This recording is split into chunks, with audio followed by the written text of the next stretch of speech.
Hello. Hello, not audible. Hare Krishna. Hare okay. Krishna. Hare Krishna दीदी। Hare Krishna. Everyone can hear मी।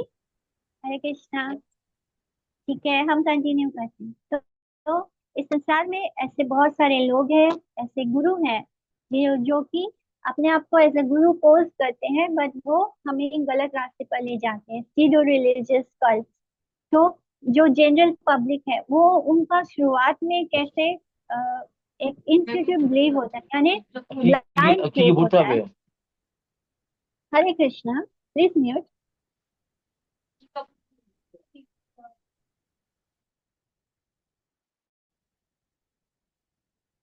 तो ये शुरुआत में एक नॉर्मली इंसान कैसे होता है, उनके अंदर ब्लाइंड फेथ होता है।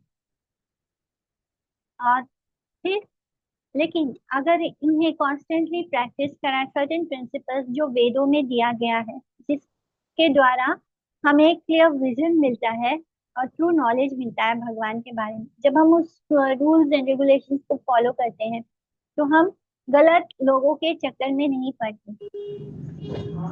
जो वेद है, वेदों में बताया गया है कि किस तरह हमें फॉलो करना है। लेकिन अ, हरे कृष्ण, सभी लोग म्यूट कर लीजिए प्लीज। तो we have to see this कि who is God. God is Krishna. तो हमें भगवान स्वयं बताते हैं भगवत गीता के चैप्टर 7, श्लोका नंबर 7 में, किंचित अस्ति धनंजया मयि सर्वमिदं प्रोत्रम सूत्रे मणि गणा इवा, यानी कि हे धनंजय, मैं ही वो सत्य हूँ जिसके ऊपर सारा संसार, सारा ब्रह्मांड, जो कुछ भी है वो सब कुछ मुझ पर ही रेस्ट करता है, मुझ पर ही टिका हुआ है। वैसे ही जैसे कि जो मोतियों की जब माला होती है तो वो किसके मोती किसके ऊपर टिके होते हैं, उस थ्रेड के ऊपर, उस धागे के ऊपर। तो उसी तरह इस संसार में जो कुछ भी है वो सब कुछ मुझ पर ही रेस्ट करता है।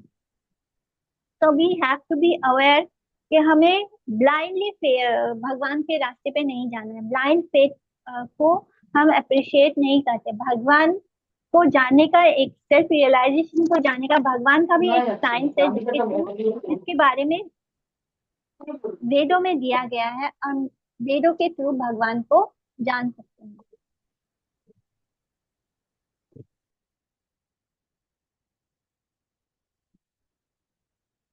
सो there is a process by which we can know God. हमें भगवान को ऐसे अंधे ब्लाइंड ब्लाइंड फेथ के थ्रू नहीं जाना है। तो जो ब्रह्मा जी हैं, Brahma ji is the first living being जिसे भगवान ने क्रिएट किया है इन दिस मटेरियल यूनिवर्स। तो इस मटेरियल वर्ल्ड में जो फर्स्ट लिविंग बीइंग है, जिनको जीव आत्मा है, जिनको भगवान ने क्रिएट किया था, वो ब्रह्मा जी। और उन्होंने अपने प्रेयर्स में कहा है ब्रह्म संहिता में कि ईश्वर परम कृष्ण सच्चिद आनंद विग्रह अनादिरादिर गोविंदा सर्व कारण कारण। तो ये सारे ग्रंथ होने के बावजूद आप बहुत सारे लोगों को देखेंगे कि वो कृष्ण को भगवान नहीं मानते, क्योंकि उन वो ब्लाइंडली बिलीव करते हैं कि हमारे घर में कुल देव। Please mute yourself. मैं बार बार म्यूट कर रही हूँ।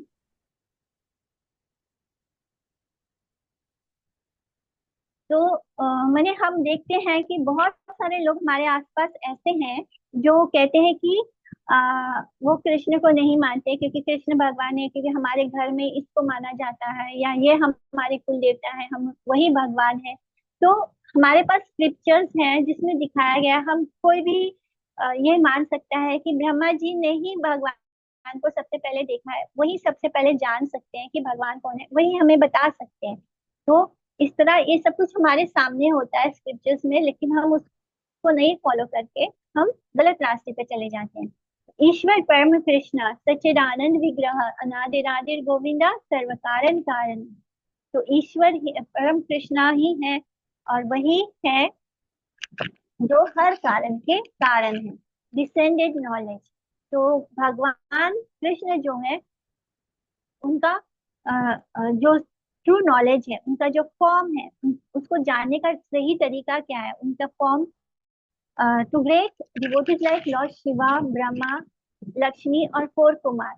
तो जो चार परंपरा है हमारे, वो है अ, शिव जी हैं, ब्रह्मा जी हैं, लक्ष्मी जी हैं, कुमार, इसको हम फॉलो करते हैं। ये जो चार वैष्णव संप्रदाय हैं, जो जो भी इन संप्रदाय में आता है उनको हम फॉलो करते हैं। जो इस संप्रदाय के बाहर होता है हम उसको एक्सेप्ट नहीं नहीं करते। तभी हम एक ट्रू परंपरा के थ्रू आगे बढ़ सकते हैं, भगवान को जान सकते हैं। तो अ, ये जो रियल नॉलेज है, ये इन वैष्णव संप्रदाय के जो चार रूट्स हैं, जो चार स्थित हैं, इसके थ्रू ही हम भगवान को खोज सकते हैं, उन्हें पा सकते हैं। जो रुद्र संप्रदाय है, उसके जो उसको वो लॉर्ड शिवा से आते हैं। जो ब्रह्म संप्रदाय है वो ब्रह्मा जी से आते हैं। जो श्री संप्रदाय है वो लक्ष्मी जी से आते हैं। और जो कुमार संप्रदाय है वो चार कुमार से आते हैं। तो ये जो चार लोग हैं, ये शुद्ध भक्त है भगवान के, और ये भगवान के साथ रहे हैं। ये इन्होंने भगवान को देखा है, ये भगवान के बारे में हमें बता सकते हैं। और जो इन संप्रदाय को फॉलो करते हैं वो इन्हें फॉलो करते हैं, एंड स्टेप बाय स्टेप आगे की जनरेशन में वो नॉलेज एक से दूसरे को जाता है। जैसे गुरु परंपरा में गुरु अपने शिष्य को देता है, फिर बाद में वो गुरु बनते हैं और वो अपने शिष्य को देता है। तो ये नॉलेज जो है ये बराबर आ रहा है, इसलिए हम इन वैष्णव संप्रदाय को फॉलो करते हैं। इसी तरह 500 साल पहले श्री चैतन्य महाप्रभु आए थे इस धरा पे, और उन्होंने अपने आप को ब्रह्म संप्रदाय में इनिशिएट किया था। और फिर ताकि जो नॉलेज है वो डिसेंट के थ्रू नीचे आए, यानी सही तरीके से हम सब तक पहुंचे। इस तरह उन्होंने अपने उसके बाद उन्होंने अपने जो सद गोस्वामी हैं, शिला रूप गोस्वामी, श्री বাপিদা सनातनी ডাকছে गोस्वामी, বাড়ি ওকে ডাকছে। श्री হ্যাঁ रघुनाथ दास गोस्वामी, হ্যাঁ হ্যাঁ।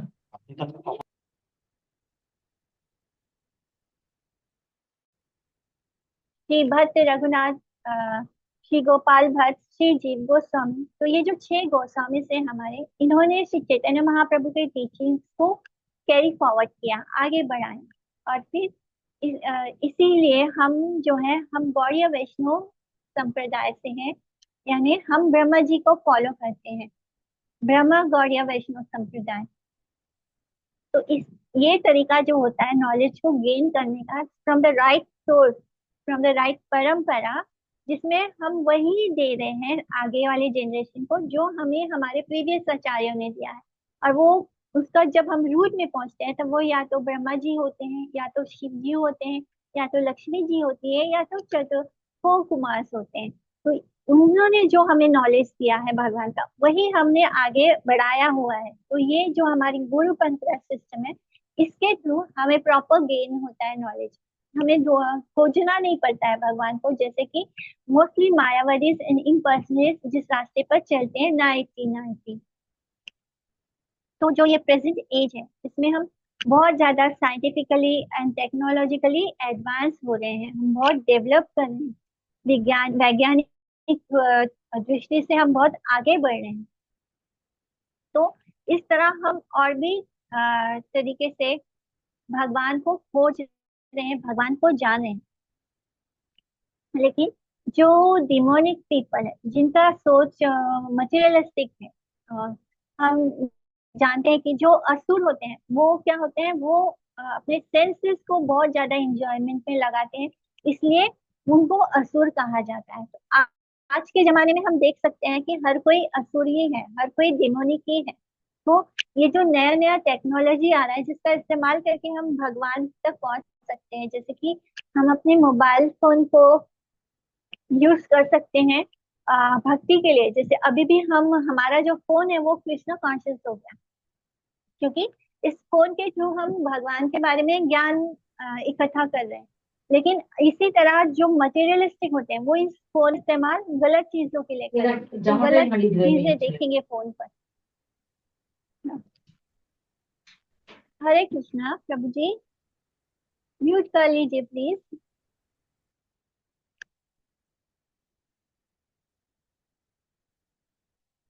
तो मैंने एक ही चीज का इस्तेमाल अत्यधिक हो जाता है, तो मोस्टली जो लोग हैं वो सब लोग फोन का इस्तेमाल, कंप्यूटर्स का इस्तेमाल इसलिए नहीं करते कि वो भगवान को और अच्छी तरह से समझ सके।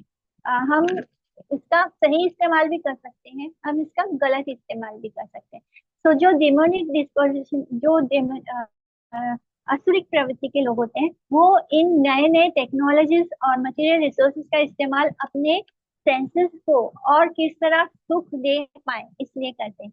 और इस तरह की सोच वाले लोगों की जो नंबर्स हैं वो बढ़ते ही जा रहे हैं। यानी जो मटेरियल चीजों के प्रति बहुत आकर्षित होते हैं वो अपने इंद्रियों की तृप्ति के लिए ही जीते हैं, और ऐसे लोगों की कोई कमी नहीं है अभी संसार में। लेकिन अ, कुछ लोग हैं, फिर भी बहुत सारे लोग ऐसे हैं जो भगवान को खोजना चाहते हैं। तो वो जो स्पिरिचुअल सॉल्यूशंस हैं वो कहाँ मिलेंगे हमें? वेदों में, जो बहुत अच्छी तरह से श्री चैतन्य महाप्रभु के टीचिंग्स में हमें मिलते हैं। तो हम आगे बढ़ते हैं कि who is God? Is God a person? क्या भगवान एक व्यक्तित्व है? तो 19th सेंचुरी के एक जर्मन फिलोसोफर थे, आर्थर शोपेनहर। उन्होंने कहा कि जो भारतीय धर्म है, जो रिलीजन है भारत में, वो 4000 सालों से चली आ रही है। ये रिलीजन किसी सुपरस्टिशन के ऊपर तो नहीं फाउंड होगा। यानी अगर कोई परंपरा 4000 सालों से चली आ रही है, अभी हम देखते हैं कि 100 साल पहले जो हो रहा था वो अब नहीं होता, यानी वो लुप्त हो जाता है। फिर ये कैसे है कि हमारी जो परंपरा, हमारी जो भगवत गीता है, वो 5000 साल से चली आ रही है, हम उसको कैसे फॉलो करें? वो ऑब्वियसली वो कोई माइथोलॉजी नहीं है, वो कोई सुपरस्टिशन पे बेस्ड नहीं है, क्योंकि कोई भी सभ्यता जो है वो अगर उस चीज को कैरी फॉरवर्ड कर रही है तो वो सुपरस्टिशंस के ऊपर तो वो ज्यादा देर नहीं टिक सकता। तो अगर ये भारतीय परंपरा इतने लंबे समय से चली आ रही है तो वो कोई सुपरस्टिशन नहीं है, ऐसा आर्थर शोपेनहर ने कहा था, from who is a German philosopher of 19th century. तो जो बहुत ही ओपन माइंडेड होते हैं और बहुत इंटेलेक्चुअल होते हैं, जो हर फेथ को अग्री करते हैं, वो वेदों को समझते हैं। वो समझते हैं कि वेद जो है भारत के, वो टाइमलेस विजडम है। यानी उसको हम कभी भी किसी जगह पर गलत नहीं साबित कर सकते। जो कुछ भी वेदों में लिखा है उसे हम अ, कभी उसे हम समय की सीमा में नहीं बांध सकते। वो समय के साथ पुराना नहीं होगा। जैसे फैशनेबल कपड़े हैं, आज इसका ट्रेंड चल रहा है, तो कल दूसरा हो जाएगा, तो वो समय के साथ बदलता है, बट जो वेद है वो समय के साथ नहीं बदलेंगे। तो ऐसे लोग जो हैं वो साइंस ऑफ गॉड, यानी भगवान का जो विज्ञान है उसको ठीक तरह से समझते हैं और उसे लोगों तक पहुंचाते हैं। हाँ, तो ऐसे जो साइंटिस्ट भी हैं, कुछ साइंटिस्ट ऐसे हैं जो इस सही तरह से खोजते हैं भगवान को।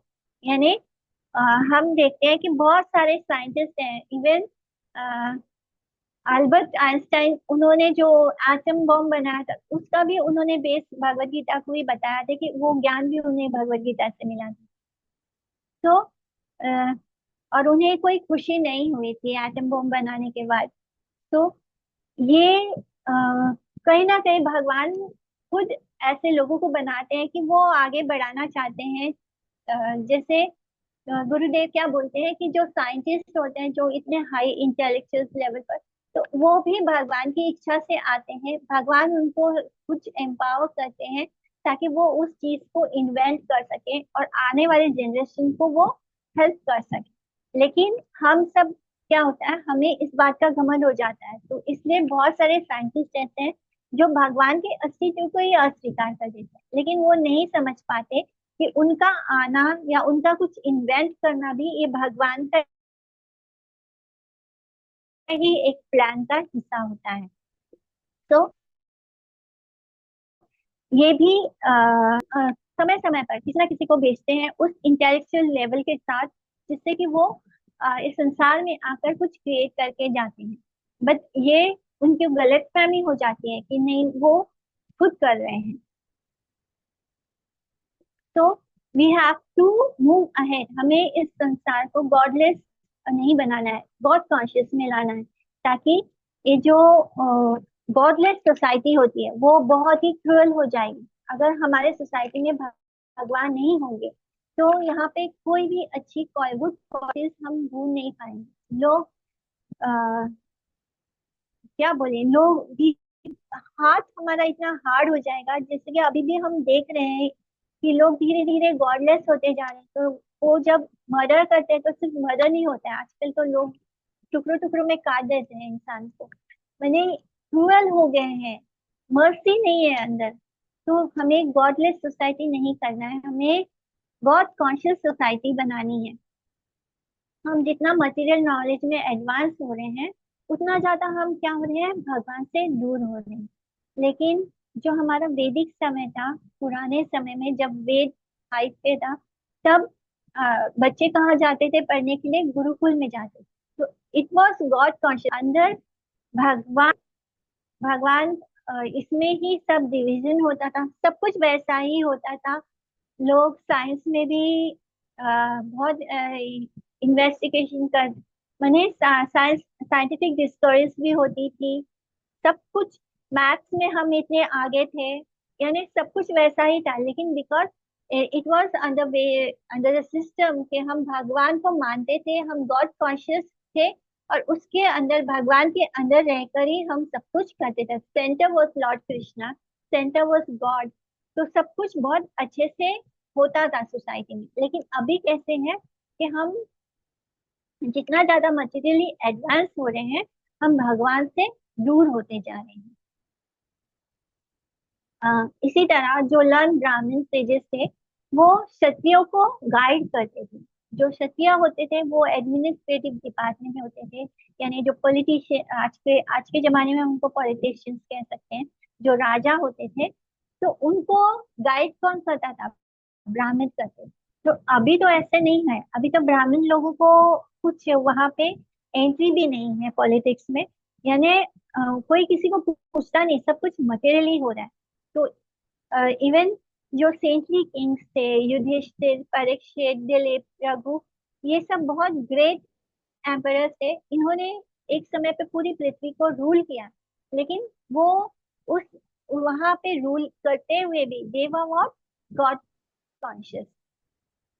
लेकिन जो हमारे प्रेजेंट डे के गवर्नमेंट एंड एडमिनिस्ट्रेशन है, वो इतना ज्यादा अ, अभी तो मोदी जी फिर बहुत अच्छे हैं जो भगवान को मानते हैं एंड हमारे सनातन धर्म को आगे लेकर जा रहे हैं। बट हम देख चुके हैं कि हमारे पास में and even in different countries, वो लोग भगवान को सेंटर में रखकर कुछ भी नहीं करते हैं। तो ये जो वेद हैं, ये हमारे, ये are not, these are not just book. ये समझना होगा कि ये सिर्फ रिचुअल्स करने के लिए या यज्ञ करने के लिए, या वेद सिर्फ इसलिए नहीं है कि उसमें फायर सेक्रीफाइसेस दिए गए हैं या गोट्स और ह्यूमन बींग्स को सेक्रीफाइस करना है। मैंने वहां पे कुछ नियम था, कुछ तरीका था। जो सेक्रीफाइस भी होते थे तो उसमें क्या होता था, सेक्रीफाइस करते थे वो, अश्वमेध यज्ञ करते थे, तो अश्व की बलि देते थे, यानी घोड़े की बलि देते थे, जिससे कि वो तुरंत, क्योंकि उस तरह के प्रीस्ट होते थे जो मंत्र पढ़ना जानते थे, और वो लोग इस तरह मंत्र पढ़ते थे कि वो बलि देने के बाद वो ट्रांसफॉर्म होके आगे उसको जैसे कि उसे ह्यूमन बॉडी मिल जाती थी, जिससे कि उसको भागवत प्राप्ति में आसानी हो। तो इस तरह होता था बलि का प्रोसेस। इसलिए नहीं होता था कि जैसे आजकल कुछ भी काम नहीं हुआ तो बकरी की बलि दे दो, या कोई कोई काली माँ के मंदिर में जाके बोलते हैं कि मांस यानी फिश अर्पित कर दो, या मुर्गी मुर्गी काट के चढ़ा दो, यानी बकरा काट के चढ़ा दो। ये सब ये सब नहीं लिखा है। ये इस तरह से नहीं लिखा है जिस तरह से आजकल होता है। इसके पीछे का तरीका था कि जब वो बलि दिया जाता था तो उसको तुरंत एक ह्यूमन बॉडी मिलता था जिससे कि वो भगवत प्राप्ति कर सके। इसलिए नहीं होता था बलि के हमारा कुछ मटेरियल डिजायर्स पूरा करना है तो बलि दे दो। तो एक्चुअली में वो उसका कुछ लेना देना भी नहीं है। जो आजकल बलि होती है, आजकल बहुत लोग करते भी हैं बलि, उसका कुछ लेना देना नहीं होता है। ना तो कोई मटेरियल डिजायर्स पूरे होने वाले होते हैं, क्योंकि हमने जो कर्म किया है उसका तो फल हम भोगना ही है। तो उसका कुछ रिलेशन ही नहीं होता है। तो ये जो हमारे वेद और शास्त्र में जो लिखा है वो सिर्फ माइथोलॉजी नहीं है। माइथोलॉजी बोला गया है लेकिन बहुत सारे जगह पे माइथोलॉजी ही लिखा जाता है। इवन महाभारत एंड रामायण को भी माइथोलॉजी बोलते हैं। They are not mythology, they are history. ये सारे इवेंट्स हुए हैं। तो ये सब कुछ जनरल पब्लिक में इसको गलत तरीके से प्रेजेंट किया गया है। तो वेदों ने ही बहुत सारे मटेरियल साइंटिस्ट को पुश किया है, जिससे कि उन्होंने बहुत बड़े बड़े वेपन्स बनाकर मास एनिहिलेशन किया। यानी जो हिरोशिमा नागासाकी पे जो बॉम्ब गिरा था, ये सारा कुछ कहाँ से इनको आइडियाज आए? इनको वेदों से ही ये आइडिया मिले कि इस तरह के बॉम्ब होते थे। तो ये लोग ने इस चीज को इन्वेंट किया, लेकिन गलत तरीके से किया है। तो एक अनहोली कंपटीशन क्रिएट कर दिया मैनकाइंड ने कि हर कंट्री ही बस इस तरह के वेपन्स बनाने में लगा हुआ है। वेद मीन्स विजडम और नॉलेज या विजन। वेद का मतलब होता है ज्ञान, नॉलेज। तो हमारे चार वेद हैं, ऋग्वेद, सामवेद, यजुर्वेद एंड अथर्ववेद। तो जो वेदों का जो लॉ है वो क्या है कि इस सोशल, लीगल और डोमेस्टिक और रिलीजियस कस्टम ऑफ हिंदूज, इसको रेगुलेट करना। वेद इसलिए थे कि हम सब जो मटेरियली कंडीशन है, तो हमें किस तरह एक दिशा देकर हमें भगवान की तरफ ले जाए। यानी कुछ लोग ऐसे नहीं होते जो बहुत इंटेलेक्चुअल लेवल पे हों, तो उनको भी उनके लेवल पर ही रख कर किस तरह उनको या तो यज्ञ वगैरह में या इसमें पूजा पाठ में या देवी देवताओं के पूजा पाठ में इन्वॉल्व करके उन्हें भी भक्ति में रखा जा सके, और धीरे धीरे ग्रेजुअली उनको ग्रो करके श्री कृष्ण की तरफ ले जा सके। तो वेद इसलिए थे, इसलिए नहीं कि उनसे सिर्फ मटेरियल डिजायर्स पा सके। तो ये जो वेद है, वेदों के थ्रू ही जैसे ड्यूटीज होते हैं जो बर्थ के समय होते हैं, लिखा जाता है कि जब जन्म होता है तो क्या क्या रिचुअल्स फॉलो करने होते हैं, मैरिज के समय क्या रिचुअल्स फॉलो करने हैं, जब किसी की मृत्यु हो जाए तो क्या कौन से वैदिक रिचुअल्स को फॉलो करना है। ये सब क्यों बनाया गया? ताकि हम जो अ, पूरी तरह भक्ति में नहीं होते वो लोगों को भी वेदों के इन शास्त्रों के द्वारा हम एक दिशा दे सके, जिससे कि वो भी भगवान की सेंटर में रख के, भगवान को सेंटर में रख के अपने जीवन में आगे बढ़ सके। तो अ, ये जो वेद है यही इनके हमारे जो सनातन धर्म है इसके बेडरॉक है, का बेस है। वेदों ने ही हमें बताया कि कैसे हमारा रिलीजियस बिहेवियर होना चाहिए। जो जैसे कि ब्राह्मण को कैसे फॉलो करना है, क्षत्रिय को कैसे फॉलो करना है, शूद्र को कैसे फॉलो करना है, वैश्य को कैसे फॉलो करना है, ये सब कुछ हमें कहाँ से मिलता है? ये हमारे वेद ही हमें बताते हैं। और इसलिए ये हमारा एशियन स्क्रिप्चर्स जो है, ये इतना माने इतने सालों, इतने हजारों सालों से भी अभी भी इसको हम फॉलो करते हैं। इसमें कुछ तो है जो हम अभी भी इसको फॉलो करते हैं। तो क्या हमारे वैदिक कल्चर सिर्फ भारतवासियों के लिए है? क्या सारे रूल्स और रेगुलेशन सिर्फ उनके लिए है जो भारत भूमि में जन्म लेते हैं, या ये पूरे अ, हम कैसे समझे कि ये किस तरह बनाया गया है? इसका क्या मतलब? वैदिक कल्चर का क्या रीच है? क्या वो कहाँ तक फैले हुए हैं? तो अ, हम देखते हैं कि बहुत जगह जगह एक्सकैवेशन होते हैं, खुदाई होती है, जिसमें हमें पता चलता है कि कहीं से भगवान विष्णु की मूर्ति मिलती है, जो भारत में नहीं है, जो बहुत दूर दूर देश में है। कहीं कहीं पर तो रशिया में भी मिला है। 7th and 10th सेंचुरी के भगवान विष्णु की जो आइडल है वो प्राप्त हुए थे स्ट्राया माइना विलेज में, वोल्गा रीजन ऑफ रशिया। इसी तरह मैंने ये चीजें बता रही हैं कि जो हमारा कल्चर था, हमारा सनातन धर्म था, वो सिर्फ भारत भूमि, जो आज का भारत भूमि है, वहां तक लिमिटेड नहीं था। वो पूरे पृथ्वी को ही भारतवर्ष कहा जाता था। यहाँ तक कि अ, जैसे कि कैलिफोर्निया नाम हम सुनते हैं, अमेरिका अमेरिका के इस कंट्री का नाम कैलिफोर्निया है। लेकिन एक जगह है जिसको काली शारण्य बोलते हैं, जिसके बारे में वेदों में आता है, तो वही नाम कैलिफोर्निया बन गया।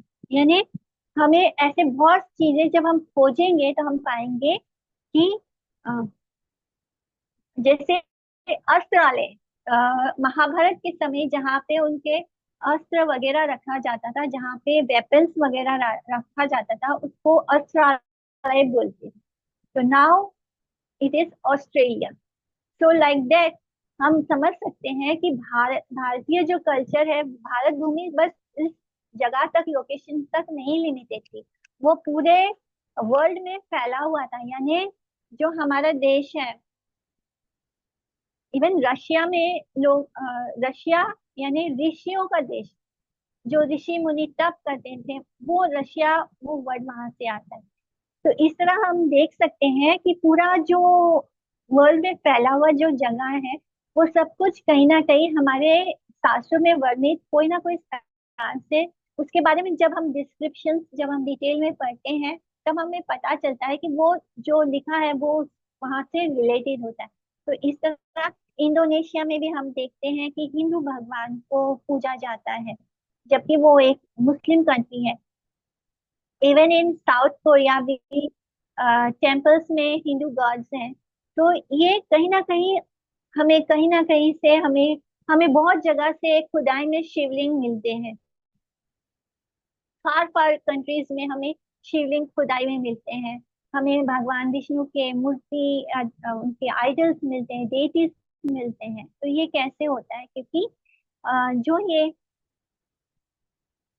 ये जो पूरा अर्थ प्लैनेट है, इसको भारतवर्ष कहा जाता था।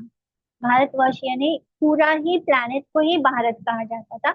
इट वॉज नॉट कंसिडर्ड कि सिर्फ हमारा जो कंट्री है उतना ही भारत नहीं था।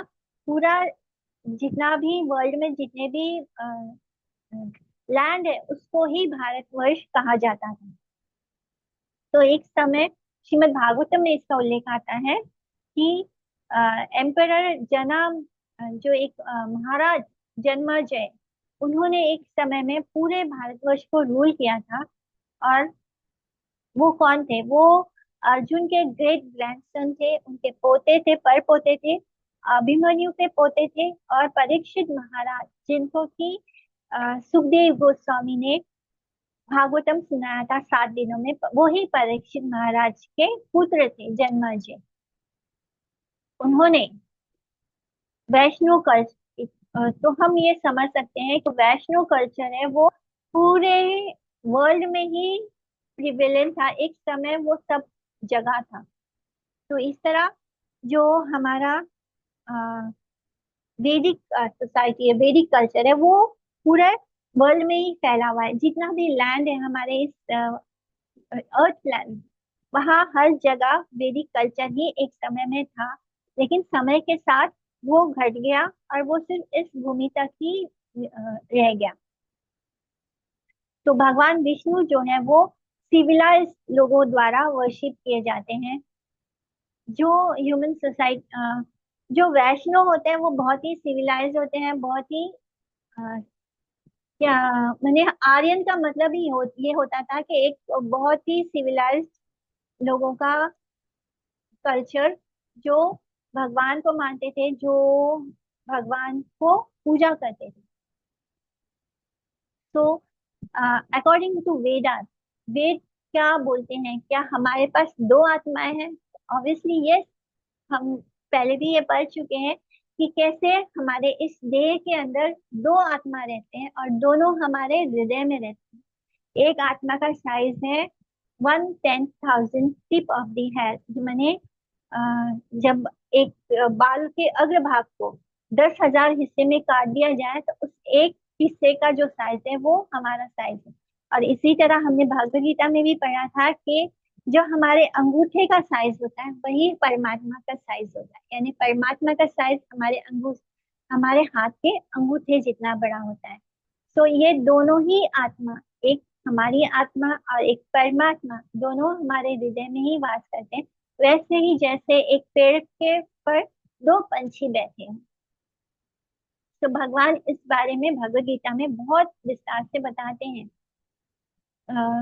तो इस तरह हमारी आत्मा जो है वो भगवान के बिना नहीं है। हम हमारे साथ जो परमात्मा है वो हर बॉडी में हमारे साथ होते हैं। ऐसा कभी नहीं होता। इसलिए हर शरीर में, हर देह में दो आत्मा होती है, एक आत्मा नहीं होती। भगवान भी हमारे साथ होते हैं। जब तक हम खुद को ये देह मानते हैं, जब तक हम खुद को स्त्री मानते हैं, पुरुष मानते हैं, तब तक हम eating, sleeping, depending and meeting, ये जो 4 फंक्शंस है जो जानवर एंड ह्यूमन बीइंग में कॉमन है, हम बस यही कर रहे होते हैं। तो हमारे अंदर और पशु में कोई अंतर नहीं रह जाता। लेकिन जब हम इससे ऊपर उठते हैं और जब हम इंक्वायरी करना शुरू करते हैं, जब हम ये पूछते हैं कि हु एम आई, हमारा सबसे पहला क्वेश्चन यही होता है, हम कौन हैं। और जब हम ये इंक्वायरी करना शुरू करते हैं कि के आमी केनु अमारे तारे ताप टाए जारे ताप टाए, यानी 3 तरह के ताप हमें क्यों परेशान करते हैं, तब हम रियल में ह्यूमन बीइंग, ये जो ह्यूमन बॉडी होता है इसको हम जस्टिस करते हैं। ये 84 लाख स्पीसीज के थ्रू सिर्फ एक ह्यूमन बॉडी है जो जिसके पास एक्स्ट्रा ऑर्डिनरी इंटेलिजेंस है, बहुत हाईली इवॉल्व कॉन्शियसनेस है। कि मैंने पेड़ों को काट दिया जाए तो उन्हें दर्द नहीं होता। जैसे अभी बकरी का एग्जांपल दिया था, उसके सामने दूसरी बकरी को काट रहे होते हैं, उसको कुछ फर्क नहीं पड़ता, उसके पास कोई बुद्धि नहीं समझने के लिए। गधा जो होता है वो हर जगह घास होता है, वहां घास छोड़ के वो 2 मुट्ठी भर घास खाने के लिए पूरे दिन गधा मजदूरी कर रहा है। मैंने उस पे लादा जाता है और जब उसको घास दिया जाता है तभी वो पाता है। उसे इस बात की बुद्धि नहीं कि वो कहीं बाहर भी चला जाए तो उसे घास मिल जाएगा। तो ये जो हाईली इवॉल्व कॉन्शियसनेस है वो भगवान ने ह्यूमन बींग्स को ही दिया है 84 लाख स्पीसीज में। ये जो बुद्धि दी है वो भगवान ने ह्यूमन बींग्स को दी है। तो हमारा गोल क्या है लाइफ का, कि हमारा रिलेशनशिप क्या है भगवान के साथ, किसने हमें बनाया है और उसके साथ हमारा रिश्ता क्या है, इस बात को खोजना ही हमारा गोल है। और यही ह्यूमन लाइफ में जब हम इस गोल को अचीव करेंगे, जब हम भगवान को जानेंगे, तब हमारे लाइफ के सारे क्वेश्चन सॉल्व हो जाएंगे। तब हमारे ये क्वेश्चन सॉल्व हो जाएंगे, क्यों हमें इतने दुख मिल रहे हैं इस संसार में, क्यों ये मटेरियल वर्ल्ड को बनाया गया है। तो इन सब चीजों का जो मेन क्वेश्चन है वो यही है कि हमारा भगवान के साथ रिश्ता क्या है। एंड हमें भगवान को जानना है, एंड भगवान को हम भगवान की कृपा से ही जान सकते हैं, या फिर उस व्यक्ति की कृपा से जिस पर भगवान ने ये कृपा की है और उसे उसके सामने उन्होंने रिवील किया है। जब हम उस व्यक्ति की शरणागति करेंगे, यानी जब हम गुरु परंपरा को फॉलो करेंगे, तभी हम सही मायने में भगवान तक पहुंच पाएंगे। तो this was the today's topic. हम यहाँ पे आज के टॉपिक खत्म करते हैं। किसी को क्वेश्चन पूछना है? हरे कृष्णा। ठीक है, आप लोग कभी भी क्वेश्चंस कर सकते हैं, कुछ भी डाउट हो तो मुझसे पूछ सकते हैं। वांछा कल्पतरुभ्यश्च कृपा सिन्धुभ्येव च पतितानां पावनेभ्यो वैष्णवेभ्यो नमो नमः। धन्यवाद, प्रणाम एवरीवन। हरे कृष्णा। हरे कृष्ण दीदी, दंडवत प्रणाम। हरे कृष्णा। हरे कृष्ण माता जी, दंडवत प्रणाम। धन्यवाद।